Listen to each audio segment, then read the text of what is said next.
ಎಂದಿಗೂ ಬಿಟ್ಟು ಕೊಡಬೇಡಿ. ಇಂದು ಕಠಿಣವಾಗಿದೆ, ನಾಳೆ ಕೆಟ್ಟದಾಗಿರುತ್ತದೆ.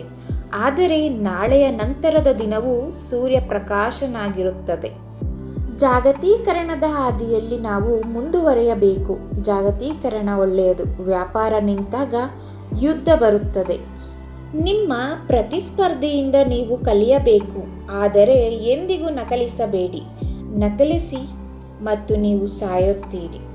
ಜಗತ್ತನ್ನು ಬದಲಾಯಿಸುವ ದೊಡ್ಡ ಸಮಸ್ಯೆಗಳಾಗಿವೆ.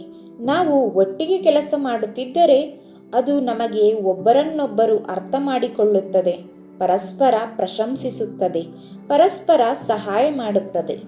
ನೀವು ವ್ಯಾಪಾರ ಮಾಡುತ್ತಿದ್ದರೆ ಖರೀದಿಸುವುದು ಅಷ್ಟು ಸುಲಭವಲ್ಲ.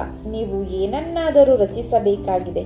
ಭವಿಷ್ಯಕ್ಕಾಗಿ ಎಂದಿಗೂ ಅಸ್ತಿತ್ವದಲ್ಲಿರದ ಏನನ್ನಾದರೂ ನೀವು ರಚಿಸಬೇಕು. ನಾನು ಇಷ್ಟವಾಗಲು ಬಯಸುವುದಿಲ್ಲ, ನಾನು ಗೌರವಿಸಬೇಕೆಂದು ಬಯಸುತ್ತೇನೆ. ಶಾಂತಿ ಮಾತುಕತೆ ಯಾವಾಗಲೂ ಕಷ್ಟಕರವಾಗಿರುತ್ತದೆ, ಯಾವಾಗಲೂ ಸಂಕೀರ್ಣವಾಗಿರುತ್ತದೆ. ಜಗತ್ತಿಗೆ ಹೊಸ ನಾಯಕತ್ವದ ಅಗತ್ಯವಿದೆ, ಆದರೆ ಹೊಸ ನಾಯಕತ್ವವು ಒಟ್ಟಾಗಿ ಕೆಲಸ ಮಾಡುವುದು. ನಾನು ವ್ಯಾಪಾರದ ಹೊರತಾಗಿ ಕೆಲವು ಇತರ ವಿಷಯಗಳನ್ನು ಆನಂದಿಸಲಿದ್ದೇನೆ. ಹಣ ಮಾಡುವುದಕ್ಕಿಂತ ಹಣವನ್ನು ಖರ್ಚು ಮಾಡುವುದು ತುಂಬ ಕಷ್ಟ. ನೀವು ಹೊಂದಿರಬೇಕಾದ ಅತ್ಯಂತ ಮುಖ್ಯವಾದ ವಿಷಯವೆಂದರೆ ತಾಳ್ಮೆ. ಇಷ್ಟು ಕಷ್ಟಪಟ್ಟು ದುಡಿದು ಹಣವನ್ನೆಲ್ಲ ಆಸ್ಪತ್ರೆಯಲ್ಲಿಟ್ಟು ಔಷಧ ಖರೀದಿಸಿದರೆ ಅನಾಹುತ. ನಾವೇಕೆ ಕೆಲಸ ಮಾಡಬೇಕು?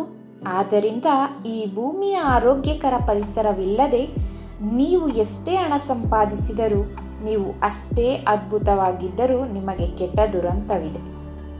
ಒಬ್ಬ ವ್ಯಾಪಾರ ವ್ಯಕ್ತಿಯಾಗಿ ಜಗತ್ತು ಒಟ್ಟಿಗೆ ಸಮೃದ್ಧಿಯನ್ನು ಹಂಚಿಕೊಳ್ಳಬೇಕೆಂದು ನಾನು ಬಯಸುತ್ತೇನೆ.